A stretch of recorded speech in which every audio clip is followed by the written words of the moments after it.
तो दोस्तों, क्या राम मंदिर में भक्तों का पैसा इस तरीके से यूज हो रहा था कि जो ऊपर जो लोग बैठे हुए हैं उनको कुछ भी नहीं पता, या सब कुछ पता है और जानबूझकर आंखें बंद करके बैठे हैं? ये तो कुछ भी नहीं था। ये बिल्कुल बहुत छोटी-छोटी बातें हैं। आप कह सकते हो कर्मचारी है, ठीक है, लूट-पाट कर ली होगी, कुछ पैसे फँसा कर ले गए होंगे, इधर-उधर से बेईमानी कर ली होगी। लेकिन एक और बड़ा चमत्कार आप देखिए जो मैं आपको बताने जा रहा हूँ, वो चमत्कार है 10 मिनट का चमत्कार, ज़मीन का महाघोटाला।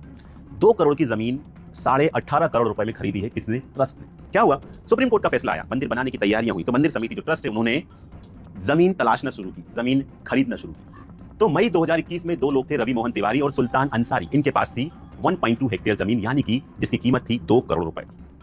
2 करोड़ रुपए की रजिस्ट्री कराई इन 2 लोगों ने और सिर्फ 10 मिनट के बाद ये 2 करोड़ की जमीन 18.5 करोड़ रुपए में राम मंदिर ट्रस्ट को बेच दिया। 2 करोड़ रुपए की जमीन मैंने अभी ली किसी से और उसको 10 मिनट बाद राम मंदिर ट्रस्ट को 18.5 करोड़ रुपए में बेच दी, सिर्फ 10 मिनट में। आजकल सारी रजिस्ट्री ऑनलाइन होती है, टाइम लिखा कर आता है कि कौन सी रजिस्ट्री किस टाइम में हुई, यानी कि 600 सेकंड, यानी कि 10 मिनट में 16.5 करोड़ रुपए का मुनाफा। 16.5 करोड़ रुपए का मुनाफा किसकी जेब में गया, कैसे जस्टिफाई होगा, ये कैसे पता चलेगा? इसके अलावा अयोध्या के मेयर ऋषिकेश उपाध्याय के भतीजे 20 लाख रुपए की जमीन खरीदी, सिर्फ 2.5 महीने में 2.5 करोड़ रुपए की जमीन ट्रस्ट को बेच दी। मैं एक जमीन खरीदता हूं 20 लाख रुपए को, 2.5 महीने के बाद ट्रस्ट को 2.5 करोड़ रुपए में बेच देता हूं। यहां पर फिर एक नाम निकल कर आता है और वो नाम है चंपत राय के भतीजे चंदन राय का।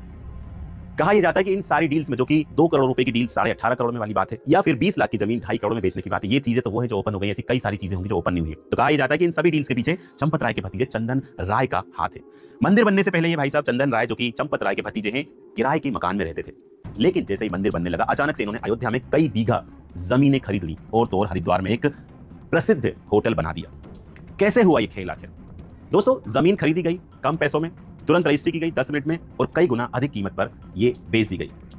ये जो जादू है, ये सिर्फ राम मंदिर ट्रस्ट में ही हुआ है, जहां 10 मिनट में आप 16.5 करोड़ रुपए कमा सकते हो। ऐसा कौन सा जादू हुआ है, कौन सी जमीन यहां पर खरीदी गई है?